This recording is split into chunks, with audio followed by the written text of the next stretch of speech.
Sini mana coba lihat dompet kalian. Ada uangnya nggak? Atau jangan-jangan isinya cuman kartu diskon yang udah kadaluarsa lagi? Pernah nggak sih lu kepikiran kenapa ya kita transaksinya pakai uang? Kenapa bukan batu, daun, atau apaan gitu kek yang unik-unik? Nah, hari ini kita bakal ngebahas tentang sejarah uang. Demen kan lu ngomongin duit? Tahu gue. Siapa yang nggak demen ya ngomongin duit? Nah, biar kalian juga tahu nih, jauh sebelum kita transaksi pakai duit sekarang, ternyata nenek moyang kita belanjanya pakai garam. Iya, pakai garam. Nah, lu bayangin deh tuh. Kalau kita gajinya sekarang masih dalam bentuk garam. Gak bisa. Kalau aku sih, aku pilih madu manis kayak kamu. Jiro lu.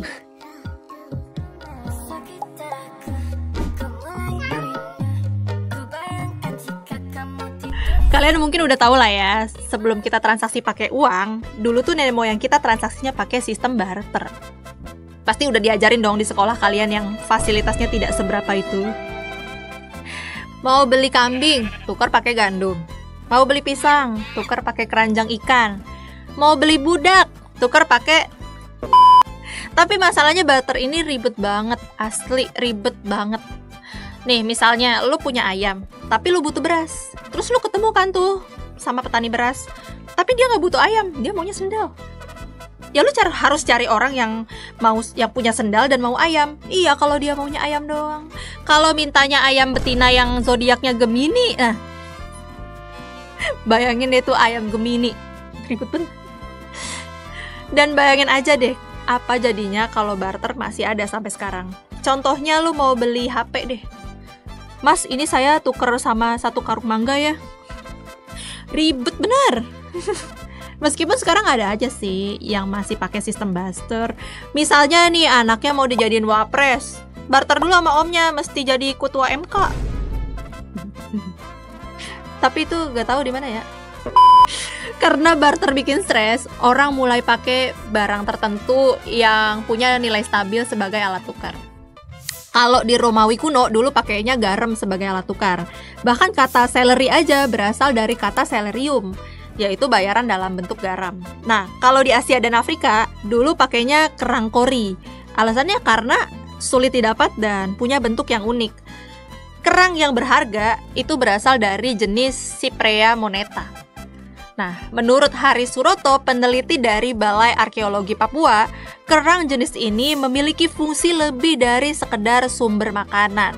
Kulitnya dapat digunakan sebagai alat tukar dalam transaksi perdagangan pada masa lalu, sebelum dikenal mata uang kertas. Menurutnya, cangkang kerang nilainya bervariasi tergantung pada umur dan sejarahnya.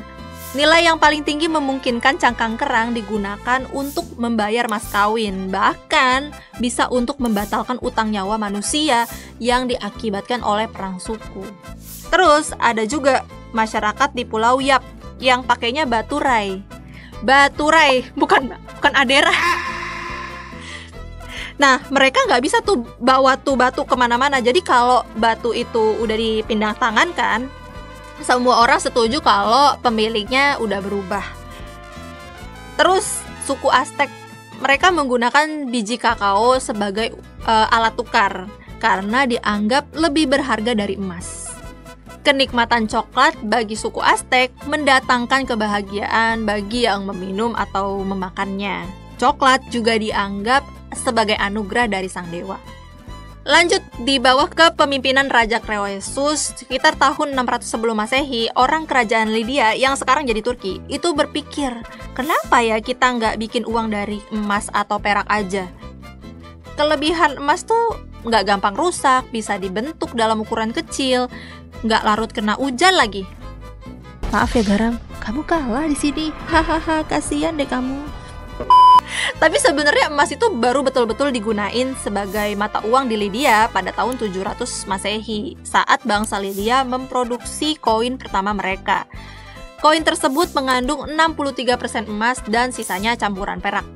Sejak saat itu koin emas dan perak jadi standar.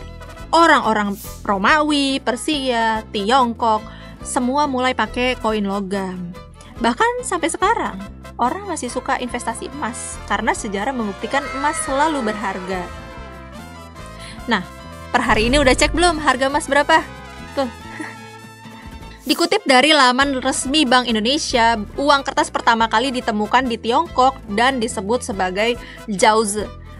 Uang kertas ini berasal dari dinasti Song sekitar tahun 960-an Masehi pada masa pemerintahan Kaisar Zhengzong. Zhengzong apa Chengcong, gue gak tahu bacanya, mohon maaf ya kalau salah. Nah, sebelum dinamakan Jiaozi, cikal bakal uang kertas itu adalah uang terbang, yaitu uang yang digunakan oleh saudagar kaya era dinasti Tang Tiongkok pada tahun sekitar 700 Masehi. Uang terbang di Tiongkok ini merupakan dokumen yang setara dengan wesel bank zaman sekarang. Nah, kan tadi kan awalnya cuma pedagang besar aja ya yang pakai uang kertas sebagai tanda kepemilikan emas mereka di bank. Tapi lama-lama pemerintah latah nih ikut campur. Terus berkata, "Hey, ini ide yang bagus, mari kita buat uang kertas untuk semua orang." Setelah melihat kehebatan si uang kertas ini, barulah orang Eropa sadar ratusan tahun kemudian dan mulai ikut membuat uang kertas.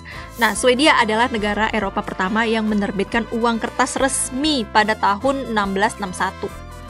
Nah, di Indonesia sendiri uang kertas tuh dipakai pertama kali di Nusantara dalam bentuk surat kredit bernama Rijksdaalder yang dibawa oleh VOC. Tapi untuk jadi mata uang rupiah dalam bentuk kertas itu diinisiasi oleh A.A. Maramis yang saat itu menjabat sebagai Menteri Keuangan. Sebelum akhirnya disahkan dan mulai diedarkan oleh Menkyu berikutnya yaitu Syarifuddin Prawiranegara pada Oktober 1946 pukul 00 yang ditandai sebagai Hari Uang Republik Indonesia atau dikenal dengan HORE. Kita teleport dulu nih ke abad 19 di mana dunia mulai menerapkan standar emas yang artinya setiap uang kertas bisa ditukar langsung dengan emas di bank. Tapi bentar dah. Gimana kalau semua orang datang ke bank minta emasnya? Jeng dan bener aja. Ketika depresi besar 1930-an terjadi, banyak orang yang panik dan mulai menarik emas mereka. Pemerintah berkata, "Stop, mulai sekarang uang tetap berharga tapi nggak bisa ditukar sama emas." Pada tahun 1971, Presiden AS Richard Nixon secara resmi menghapus standar emas. Sejak saat itu, uang kita benar-benar hanya bergantung pada kepercayaan masyarakat. Peristiwa ini disebut Nixon Shock. Balik lagi nih kita ke zaman sekarang. Zaman dimana orang-orang makin jarang pegang uang tunai. Semua pindah ke kartu kredit, e-wallet, kris. Bahkan di beberapa negara udah menuju cashless society. Misalnya di Swedia, hampir semua transaksi dilakukan secara digital. Lihat aja di Cina. Malah banyak pedagang kaki lima lebih suka pakai WeChat Pay daripada uang tunai. Menurut Kompas, mereka pedagang udah sama sekali nggak nerima pembayaran selain dompet digital. Di Indonesia masih banyak gerai atau toko yang cuma nerima pembayaran tunai. Ya kalau di Jakarta sih nggak usah ditanya ya. Mungkin udah banyak yang pakai kris gitu ya. Tukang somai dekat kantor lo aja pakai kris. Cuman kalau di daerah lain masih banyak juga yang lebih milih pakai cara konvensional karena dianggap lebih meyakinkan aja kalau bayar pakai cash karena nggak perlu internet kan. Tapi coba aja lo tanya sama anak muda yang sekarang nih, punya uang cash nggak? Ya mungkin mereka bakal jawab, ya sorry gue cuma ada Shopee Pay dan utang di Kredivo, kredit pintar, GoPay Later dan sebagainya. Ya itu mah nggak punya duit. Dikutip dari Cointelegraph, Bitcoin pertama kali ditambang pada 3 Januari 2009 oleh Satoshi Nakamoto adalah yang diakui sebagai nama samaran dari individu atau kelompok yang menciptakan Bitcoin. Siapa dia? Entahlah, sampai sekarang masih jadi misteri ilahi. Konsepsi Bitcoin ini adalah uang yang nggak dikontrol oleh bank ataupun pemerintah. Bitcoin dan kripto lain beroperasi di atas blockchain, sistem yang membuat transaksi lebih aman dan transparan. Tapi masalahnya, nilainya fluktuatif banget. Tahun 2010 aja satu Bitcoin itu cuma $0,0025. Cuma bisa satu permen karet doang. Terus tahun 2021 satu Bitcoin sama dengan $60.000. Udah bisa beli rumah tuh. Tahun 2022 1 Bitcoin turun jadi $16.000. Ya bisa beli motor lah ya, atau nunggu naik lagi aja lah ya. Jadi apakah kripto adalah masa depan uang atau cuma tren sementara? Ya, kita lihat nanti aja deh. Nah terus gimana kira-kira nextnya nih? Dari barter, kerang, emas, apa tadi, uang kertas sampai Bitcoin, sejarah uang membuktikan bahwa uang itu berubah sesuai perkembangan zaman. Jadi kalau nanti 50 tahun ke depan, apakah kita masih pakai uang kertas atau semua udah berubah jadi digital?